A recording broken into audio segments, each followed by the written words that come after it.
How's it going, everybody? This is Brian for Pop Culture Crossing, and today we are talking about Sidney Pollack's 1993 legal thriller, The Firm. This movie is based on the novel of the same name written by John Grisham, a well-known legal novelist. The film's strong character development, complex, mysterious story, and strong technical aspects, specifically cinematography and music, result in The Firm being an impressive, though long-running movie. Luckily, its strengths outweigh the movie's running time. The Firm's story centers on Mitch McDeere, a recent Harvard Law School graduate who joins a Memphis law firm. During the hiring process, the film makes it abundantly clear that the firm is quite interested in McDeere, and they even throw in a car and other bells and whistles to sweeten the deal. Now, once McDeere and his wife Abby move to Memphis, and they go down and visit to kind of get a feel for things and meet people in the firm, red flags start popping. And Abby specifically notices something odd when a wife of another attorney at the firm says that the firm doesn't forbid wives to work.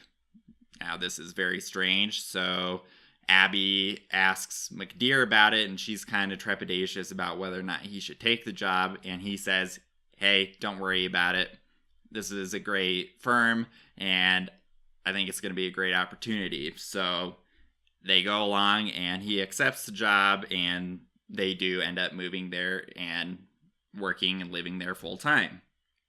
However, as McDeere becomes more involved and familiar with the work and lifestyle of the firm, additional conspicuous events occur that he notices. Mainly, there have been 4 out of the firm's 41 attorneys have died just in the last decade. So this revelation results in McDeere being faced with the prospect that the firm may be up to nefarious activity, and that he's going to have a very important choice that is not only going to affect him, but will affect Abby moving forward. The film has pretty good pacing, but is a bit long, as I mentioned. Thankfully, the story is enjoyable and intriguing.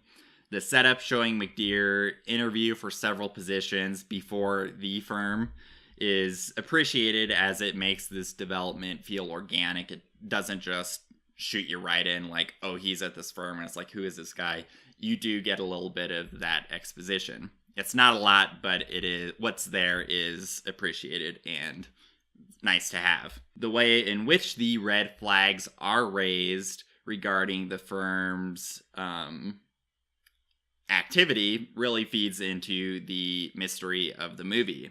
And these hooks are quite effective at grabbing and holding the viewer's attention throughout the film. The movie's most significant tonal motifs are being rich and simply feeling rich, and how those are two dramatically different things. You can feel rich but not be rich, and just because you feel it isn't indicative of your actual wealth.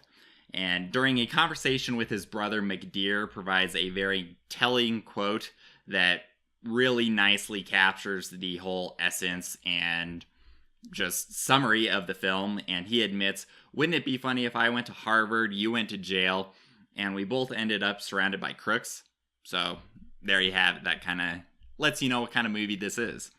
Other elements of the tone consist of corruption, legal intrigue, and being caught up in a situation where the details just appear to be too good to be true. And this is also a very nice and apt minor lesson that if you are presented with some situation and you think, wow, this is great, there's nothing wrong here, everything is too good to be true, chances are it probably is. So do your homework and use your head. There definitely are some twists in the movie and very nice details, but it also does have some elements that are predictable.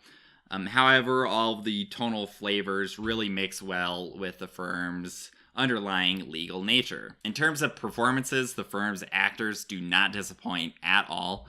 Tom Cruise is clearly the principal in his portrayal of Mitch McDeere. Cruise's depiction of McDeere's naivete regarding the hiring process and accepting the job offer is well done and convincing. Once McDeere joins the firm, his transmogrification, both in terms of physical possessions as well as his attitude, from a relatively poor graduate student to a high roller is noticeable, and this allows for great character development when he learns that there may be sinister behavior at his firm, and we really see Cruise flex his acting muscles in that regard. Jeanne Tripplehorn's Abby McDeere is also well acted. Tripplehorn powerfully conveys Abby's emotional ebb and flow throughout the ordeal, and viewers will most likely empathize with Abby regarding McDeere's change in behavior and his overall nature. There was one sequence, however, that was stilted and odd. Shortly after McDeere starts working at the firm, Abby becomes upset and kind of agitated because her husband spends most of his time at the firm and not at home. And she really should have known that associates at prestigious law firms have grueling hours, and she definitely should have known this if McDeere went to Harvard Law School. So, though it is minor, this element really did just break the continuity of the movie in that sequence. And it's like, you can convey her emotional kind of tension and feeling distraught in another way other than this one, and that should have been the case. Gene Hackman's Avery Tolar, McDeere's mentor in the firm, is expertly acted by Hackman. Tolar, as well as other members in the firm, namely Hal Holbrook's Oliver Lambert, are seemingly clean-cut individuals, but they hide something more ominous under their facades, and this is an excellent example of people who may not look like they're up to no good, but they are, so that's also another thing to file away in your brains. And Hackman's depiction of this, coupled with just kind of his unnerving demeanor, it really fuels the movie's mystery. Also, I want to mention that other supporting roles from Ed Harris, Holly Hunter, and Gary Busey are well done in their own respective roles. The movie boasts strong technical aspects, as John Seale's cinematography is superb. Heavy use of close-ups aptly capture the tension of the characters involved in the story, and space is expertly utilized, particularly with prison bars and a chain link fence. Both are transparent, but clearly separate the characters on either side, and it was nice that the camera captured the obtrusion of the bars or the chain link and wasn't merely placed on the other side showing the characters. So you really got that break between the characters as they're talking in those sequences. Mirror imaging, symmetry, a short dolly zoom, and the use of foreground and lighting all nicely accentuate certain compositions, though some shots depicted Abby with an odd and noticeable halo effect and weird top lighting. That is actually a pet peeve of mine if you've been watching my reviews. So that stood out in a negative way to me. But nice establishing shots and second unit shots were used to great effect and really set the scene. David Grusin's music helps add another layer to the film's shadowy leitmotif. The main theme is a piano composition that consists of these piercing treble notes as well as striking bass, and the juxtaposition of those is very nice, and all of this just really adds the layer of dimension to the underlying tension in the movie.